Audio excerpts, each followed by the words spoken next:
Greetings, welcome back to Black Bear News, where we are discussing abrupt climate change. And my apologies for not having a video yesterday. I actually made a video. I was exhausted last night, and I was making a video, and I frequently pause my videos to go, play with the light or go whatever, fix something, or I think I went to go turn a light on. I paused the video and came back and never unpaused it, and so I just spoke at the screen while not recording for many more minutes, and I didn't realize this until I went to go upload the video, that it was only like 4 minutes long. So I didn't have time or energy to redo the video at that point. So here I am trying again. Sunday, September 9th, and just going to get into some stories. Not only that, but the space on my computer is rapidly dwindling, so there's a bit of a lag, I think, in the video. My apologies for that as well. Trying to find time to clear that up. Starting with a story out of Botswana, nearly 90 elephants killed for tusks near Botswana Wildlife Sanctuary group says government disputes claim. And this is why we're going down the cliff rapidly, because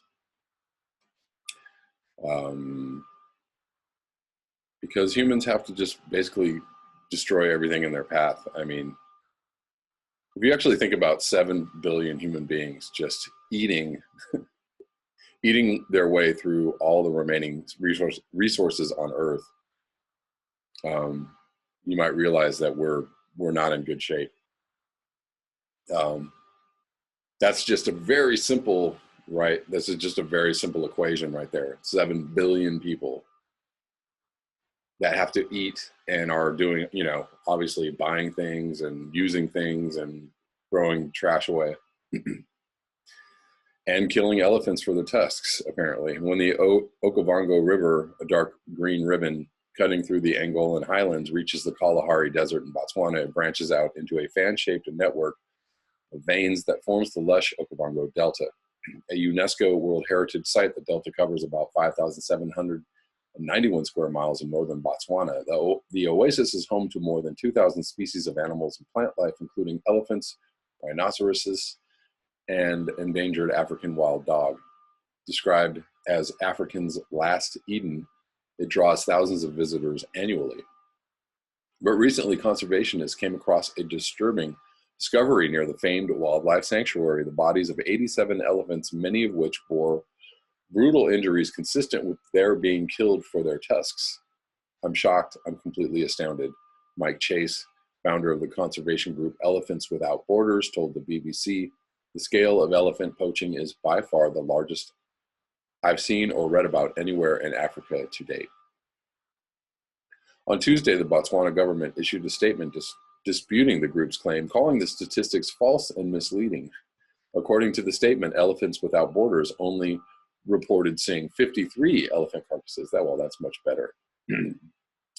While conducting area wildlife surveys supported by the government between July and August. An additional verification mission established that the majority were not poached, but rather died from natural causes and retaliatory killings as a result of human and wildlife conflicts, whatever that means. What the heck does that mean? That was just a lot of nonsense.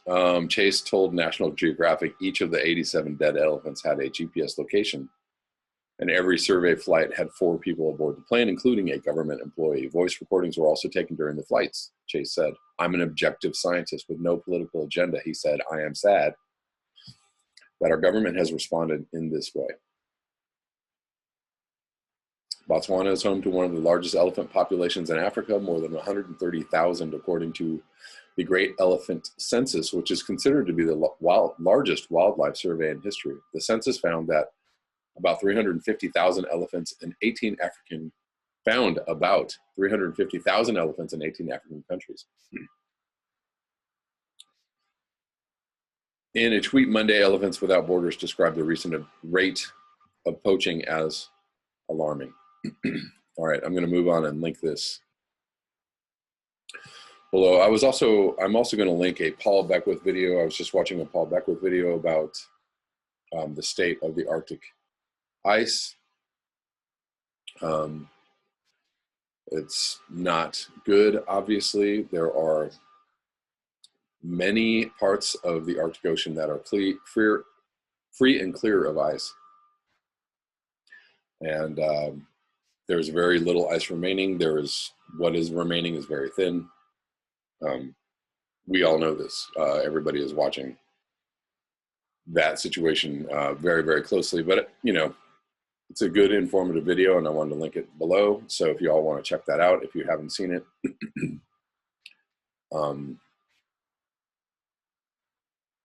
Situation is not good, and what it means is not good.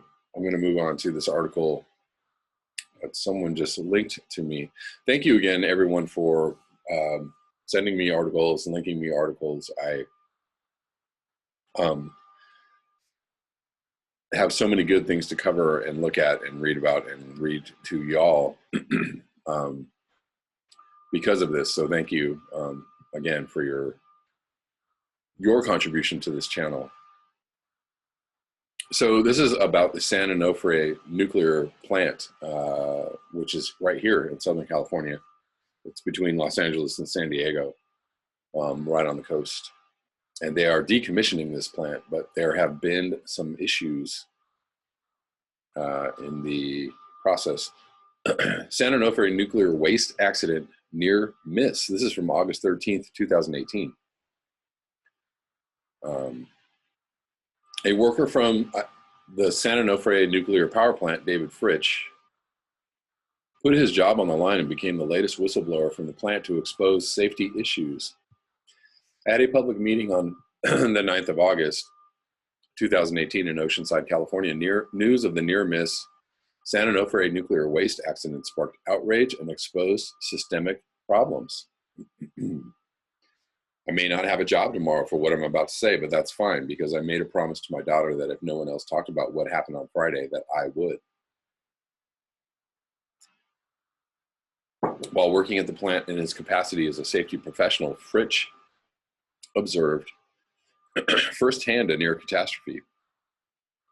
On the 3rd of August, 2018, a 100-ton canister filled with highly radioactive nuclear waste was being downloaded into a temporary transport carrier to be moved a few hundred yards from inside the plant to a storage silo buried near the world-famous San Onofre beach. As the thin-walled canister was being lowered into the transport casket, snagged on a guide ledge 4 feet from the top. Crane operators were unaware that the canister had stopped descending and the rigging went completely slack, leaving the full weight of the heavy canister perched on that ledge by about a quarter inch. Had the ledge not held for the hour or more it took workers to realize and address the error, the thin-walled canister of highly toxic nuclear waste would have fallen 18 feet to the ground below. A quarter inch from Chernobyl, each canister contains roughly the same amount of radiation as the Chernobyl nuclear disaster released in 1986 that left a region of Ukraine uninhabitable, which has led some observers to call this recent incident at San Onofre a quarter inch from Chernobyl. What we have is a canister that could have fallen 18 feet. That's a bad day, and you haven't heard about it, and that's not right. Mr. Fritsch went on to note that the process of moving the toxic fuel from its current cooling ponds to the dry storage silos buried beneath the beach is seriously flawed because the staff is undermanned and undertrained. And a lot of them who haven't been around nuclear before are performing these tasks, not technicians, not highly trained, and not with thorough briefs.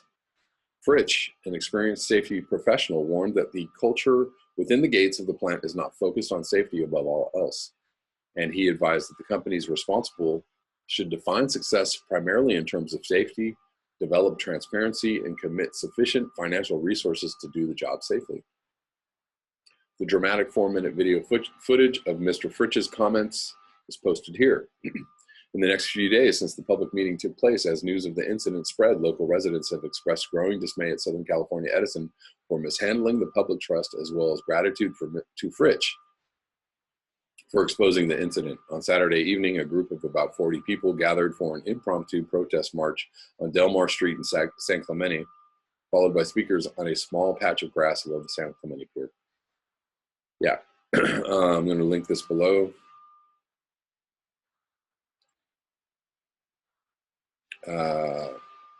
Yeah, this is, you know, obviously, if you're decommissioning a nuclear plant, there's no, you're spending money, right, to decommission a nuclear plant, and there's no incentive. There's not a lot of incentive financially to be careful with what you're doing. The incentive being that you don't want to cause a major nuclear meltdown or disaster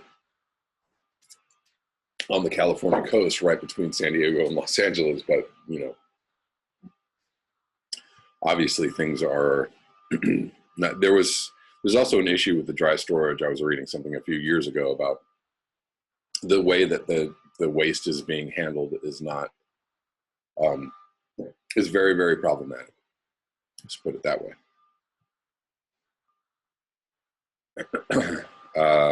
Moving on to this article, again, dealing with the South or Southwest. This is from August 28th, 2018. At water-starved Lake Mead and Lake Powell, the crisis is already real, scientists say.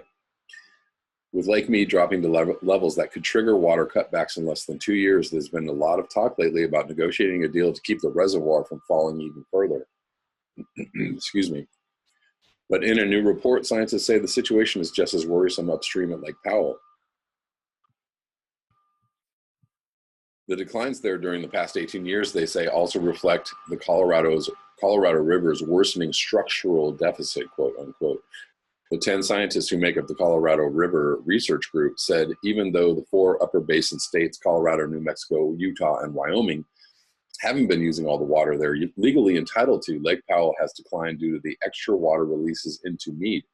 Those releases, they said, are the only thing that has kept Lake Mead from dropping into shortage conditions. I want people to know that what's going on at Lake Mead is very, very closely tied to what's going on at Lake Powell, said Doug Kenny, the group's chair and a professor at the University of Colorado. We're draining Lake Powell to prop it up. The scientists titled the report, "It's hard to fill a bathtub when the drain is wide open." Lake Powell now sits 48% full, and Lake Mead is 38% full. The Colorado River Basin, which stretches from Wyoming to Mexico, has been drying out during what scientists say is one of the driest 19-year periods in the past 1,200 years. I wonder why. The river has long been over-allocated, with the demands of farms and cities exceeding the available water supply. The strains are being compounded by growing population, drought, and climate change. The scientists who say the group represents an independent scientific voice for the future of the Colorado River detailed how much Lake Powell has gone down in less than 2 decades. By the end of the year, Powell's levels are projected to have dropped 94 feet below where the reservoir stood in 2000 when it was nearly full. The U.S. Bureau of Reclamation operates Glen Canyon Dam and manages the releases from one reservoir to the other. Continuing this operational pattern will further drain Lake Powell and erode the benefits associated with its water storage, the researchers said in the report. If storage in Lake Powell cannot rebound in an era where the upper basin consumes less than 2/3 of its legal apportionment, then the crisis is already real. Essentially one great reservoir. The Colorado River and its tributaries provide water for about 40 million people and more than 5 million acres of farmland from Wyoming to California. The legal framework that divides Colorado among the 7 states of Mexico was established during much wetter times, nearly a century ago, starting with the 1922 Colorado River Compact. That and subsequent agreements have allocated more river than what flows in the river in an average year, leading to chronic overuse. I'm going to move on down because We don't need to know all this. I'm going to link this article below, and so you can read the whole thing if you would like to. Colorado's river retreat begins in the Rocky Mountains. The snow that falls in the Rocky Mountains provides the majority of the water for the Colorado River, but with warming temperatures, drought, and increased dust settling on the snowpack, that water source is diminishing. Better options might be found by thinking outside of this familiar framework. Lakes Mead and Powell, after all, are essentially one giant reservoir, the group said. Managing and thinking of these facilities as two distinct reservoirs, one for the benefit of the upper basin and one for the lower, now seems outdated. Under the current rules, if Lake Mead's water level reaches elevation of 1,075 feet above sea level at the end of any year, the federal government will declare a shortage and supplies to Arizona and Nevada will be cut back.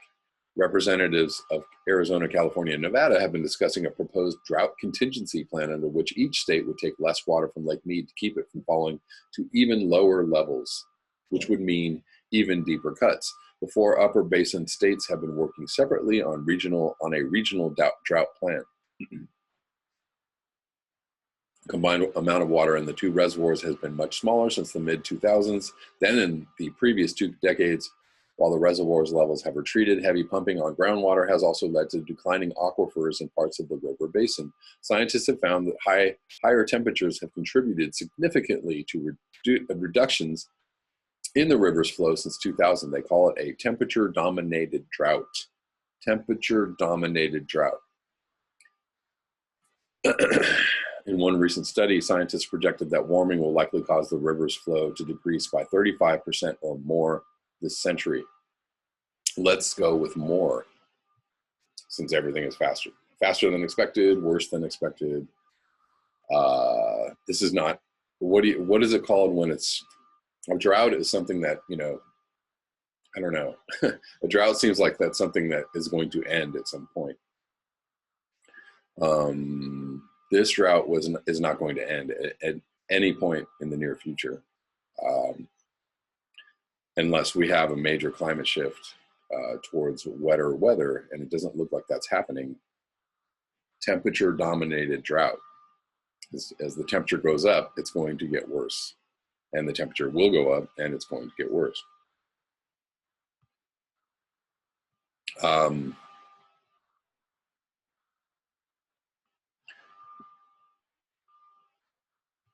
Water use drops in Phoenix area as drought continues. Salt River Project announced in June that water use among its users has decreased by 1/3 since 1980, even though Arizona's population has doubled since then. She said the project would mean squandering the heritage of our namesake river.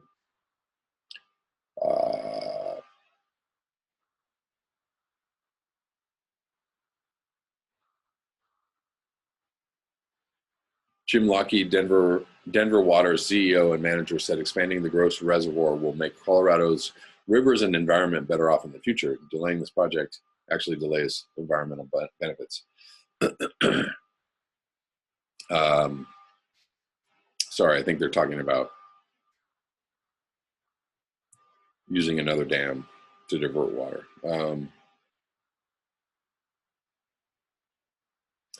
In Utah, water districts are proposing to build a 140-mile pipeline to carry water from Lake Powell to growing communities around St. George. Oh yeah, that's a good idea. In Colorado, Denver Water is proposing to expand Gross Reservoir.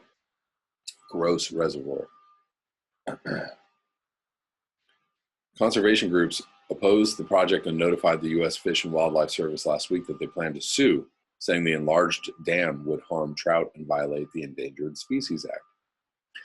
I mean, this is just, they're going to keep on saying, let's build more dams, but there's no water to dam up. There's going to be less water to dam up. All those dams will dry up. As I was driving to Northern California last weekend, we passed one lake on the way up. I forget the name of the lake. It's near Los Gatos, California, but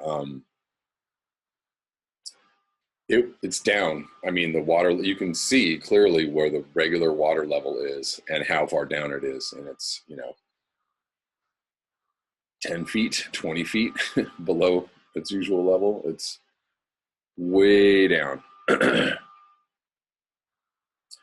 um, and it's down consistently because there were a lot of plants and grass growing in the areas where it wasn't like it was up here, just this last winter and it went down, so it was just bare earth. That's not what it was. It was like there was lots of foliage in the areas where you could see the line of the usual level and where it is now. So obviously it's been down for quite some time because that foliage has had some time to grow.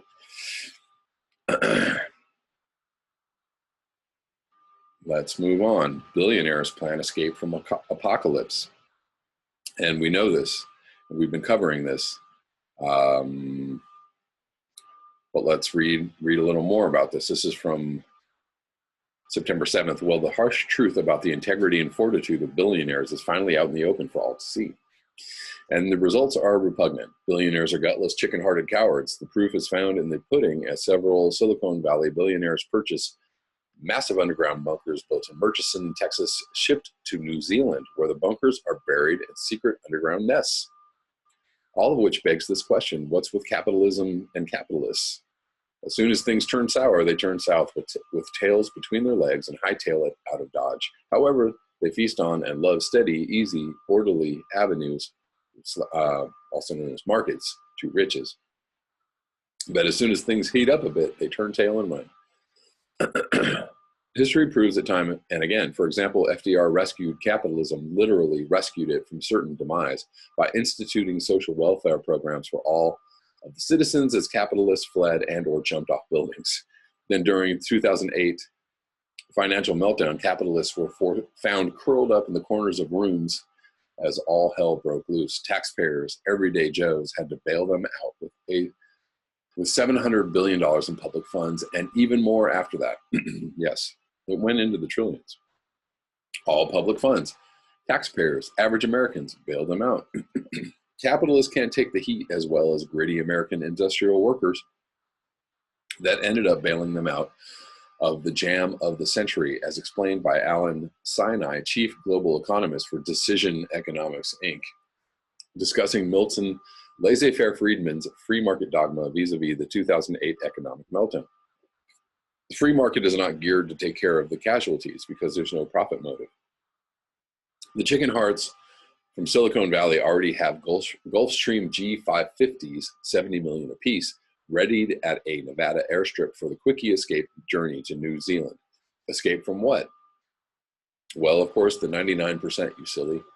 This revelation comes from Robert Vicino, founder of the Vivos Project, a builder of massive underground bunkers, who claims the Silicon Valley elites developed detailed plans to flee to New Zealand while attending the World Economic Forum in Davos, Switzerland, where the world's richest, biggest kahunas meet every year to take victory laps and discuss future biz battles. According to Vicino, they foresaw a revolution or a change where society is going to go after the one percenters, in other words, them. Valhalla, this is the justice you have been waiting for. I don't know though. I don't hear people talking about, psychologically, people really want to be rich. Like people really think rich people are like, there's a bit of disdain, but there's also more envy and like, how can I be like them? At least I feel like in liberal, possibly more affluent coastal cities or regions, I think people aren't they're not like, screw the rich. That's more like people who are really like down and out, Midwest, possibly, or maybe not. It's all a cult of capitalism right now. We just love money and we love rich people and we love what are they doing? What are they buying? What are they wearing? What are they driving? What are they flying? Where are they going? What are they drinking? What are they eating? I mean, whatever. It's kind of disgusting, actually. Um, every movie is about rich people. Every movie is about people with money. Crazy rich Asians. Oh, how inclusive. Come join the party of capitalism where we could destroy the earth. Inequality. Yay. Anyways, I mean, that's awesome, I think. Or not. Not at all. Actually, it's not at all awesome. Blah. Whatever the source or reason, something happened to flesh out these yellow. Oh, hold on one second. Let me back up. Maybe a copy of John Paul Marat's Chains of Slavery was passed out as bedtime reading material at Davos. Surely a radical political theorist like Marat's verbal flailing of princes and aristocrats with extremely harsh, mean-spirited judgment must have dealt them a sleepless night or two. And maybe the nighttime reading packet also included Victor Hugo's 93, which discussed the beheading of King Louis XVI, the Terror, and the monarchist revolt that was brutally suppressed by the New Republic. Heads rolled. Whatever the source or reason, something happened to flesh out these yellow-belly, lily-livered fraidy cats out into the open, but actually deep underground where they'll live in constant fear that the 99% will hunt them down. Lest they forget, when mobs ruled France, thousands of aristocrats lost their heads to the guillotine, not a fun prospect, which likely has today's billionaires shaking in their Luchez boots. Otherwise, why the elaborate plans? The sorriest part to this story has everything to do with the privileged aspect embedded in the glory of capitalism, which ratchets upwards in lockstep with vast monetary accumulation. The formula seems to be that the more money one has, the more privileges one is entitled to at the expense of everybody else. Same as 18th century France and Hugo's 93, wherein an aristocrat's carriage hit and ran over and killed the child of a poor family, but the aristocrat, without hesitating, kept on going lickety-split to his estate to hide behind locked gates, which is another example of yellow-belly, lily-livered chicken. Yellow-belly, lily-livered chicken that can't take the heat when times get rough. I can't even say that when I try it twice. Evidently, money doesn't equate to toughness, because a principled billionaire would stay back and help in times of trouble, not run for cover. Billionaire plans to escape as soon as things turn rough is a sure sign of weak-kneed, namby-pamby pansies on the premises. Good Lord, I can't read all that. Weak-kneed, namby-pamby pansies on the premises. That was very good. Victor Hugo comprehended the French Revolution very well. The aristocrats, whilst prancing around in goofy, ruffled clothes and sprayed with perfume and riding in golden carriages, turned up their noses at the masses, looking down upon them with contempt. No help for the starving. In turn, their hubris turned hungry masses into a machine of mass murder as they roamed the streets in search of some dignity, similar to America's bereft industrial cities today. Loss of dignity turns people into something different. Nothing to lose, anger, elect Trump, get really mad, do crazy things. In Paris in the 18th century, they killed the rich with abandon. Actually, billionaires today have much more to consider other than the French Revolution-style uprising that targets the 1%, them. There are other factors at work like nuclear war, a killer germ, or climate Armageddon, when every street turns dangerous with gangs trolling for food and gasoline and ammo and rich people. Solving all those nasty problems, New Zealand allows emigres to buy residency via investor visas.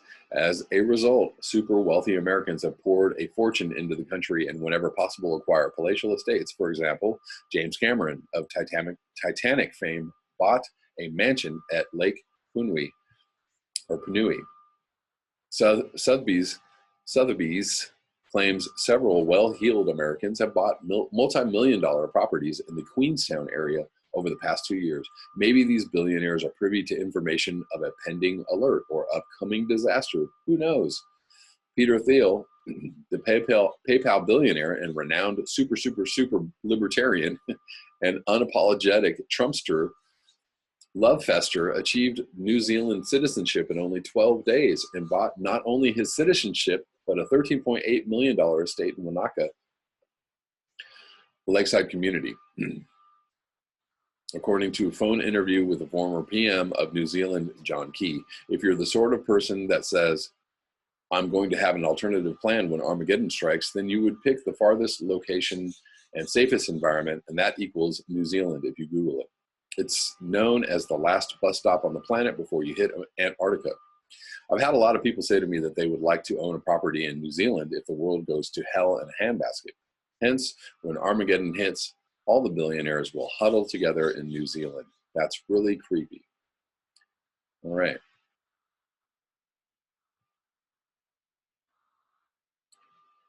New Zealand sounds like the place to be. All the cool kids are doing it.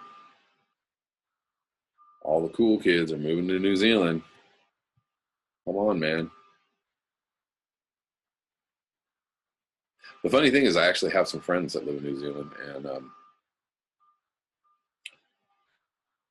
for totally unrelated reasons, they just happen to move down there. But they might actually be the lucky ones.